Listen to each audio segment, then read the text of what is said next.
గతంలో అన్యాక్రాంతం అవబోతున్న 11 ఎకరాల భూమిని కూటమి ప్రభుత్వం రాగానే ఈ భూమి ఏ డిపార్ట్మెంట్కు చెందిందో కనుక్కొని ఆయా శాఖలకు అప్పజెప్పడం జరిగిందని గుంటూరు ఈస్ట్ ఎమ్మెల్యే నజీర్ అన్నారు. గుంటూరు తూర్పు నియోజకవర్గ పరిధిలోని బొంగరాల బీడు వెల్ఫేర్ స్థలాన్ని జీజీహెచ్ సూపరింటెండెంట్ జీఎంసీ అధికారులతో కలిసి పరిశీలించారు. ఈ సందర్భంగా అక్రమాలకు గురవబోతున్న మొత్తం 13 ఎకరాల స్థలాన్ని కూటమి ప్రభుత్వం ఖజాదారుల నుంచి కాపాడిందని ఎమ్మెల్యే అన్నారు. గత ప్రభుత్వంలో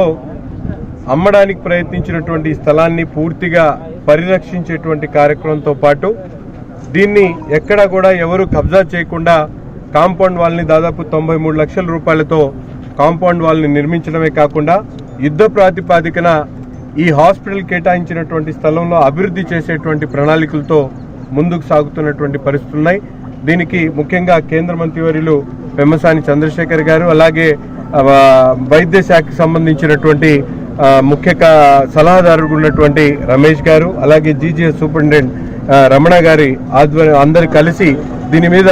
అన్ని ప్రత్యేకమైనటువంటి కార్యాచరణ సిద్ధం చేసుకొని ముఖ్యంగా రాబోయేటువంటి రోజుల్లో ఎటువంటి డిపార్ట్మెంట్స్ ఇక్కడ ఏర్పాటు చేయాలి, వాటికి కావాల్సినటువంటి మౌలిక వసతులు ముఖ్యంగా ల్యాండ్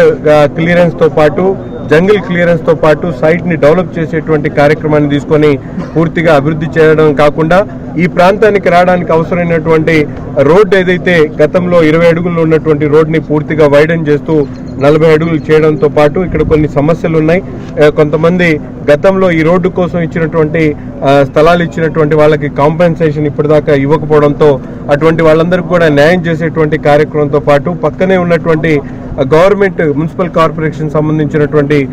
స్కూల్ దాన్ని కూడా పూర్తిగా బౌండరీస్ ని కేటాయించేటువంటి కార్యక్రమం ఇవన్నీ కూడా ఈరోజు గుంటూరు నగరంలో అభివృద్ధి అనేటువంటిది వేగవంతం అవుతున్నటువంటి పరిస్థితులు ఉన్నాయి.